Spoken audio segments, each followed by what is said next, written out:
Part 2 2018 Mini Cooper SE Countryman ALL4 Driver's Notes Review Plug and Play. Then there's the traditional Mini goodness that shines through in the cornering and handling. I'm late for work. The light turns yellow. Am I stopping? Oh hell no. I'm not even slowing down. In this and all Minis, taking corners at full steam is expected. I flick my wrists, dial in a moderate amount of input and hang a left. We'll say the light was orange at that point. Speaking of colors, this Countryman looks smart in grey paint with lots of bright work. I'll use the British versions for color and chrome, since this is a Mini.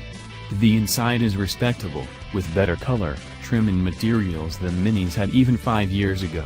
Still, for $40 grand, the interior should have more leather or something to make this go-kart crossover feel premium.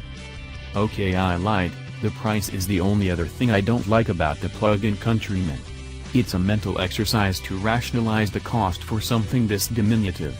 Many loyalists have already cleared that hurdle, though for an enthusiast with no loyalties to Mini, that lofty sticker, even with the electrification, would make me consider other options.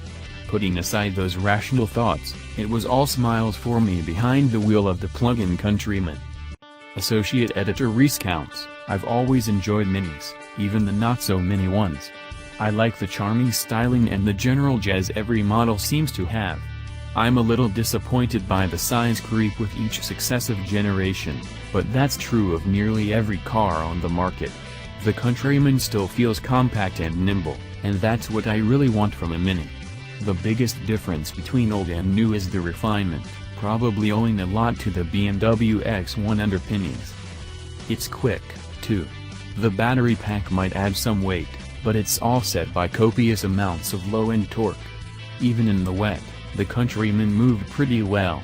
The combined 221 horsepower and 284 pound-feet of torque provide plenty of oomph. The gas 3-pot comes on smooth, though there's occasional shudder after backing off the throttle as the engine tries to balance itself. The brakes feel fine, but Mini still needs to work on the low-speed refinement from the Regan system. The interior is far better than the last Countryman. I'm glad that the speedometer has finally moved behind the steering wheel rather than the center, though the heads-up display meant I never really looked at it. Like any Mini, there's plenty of interior and cargo space given the car's footprint. View image on Twitter.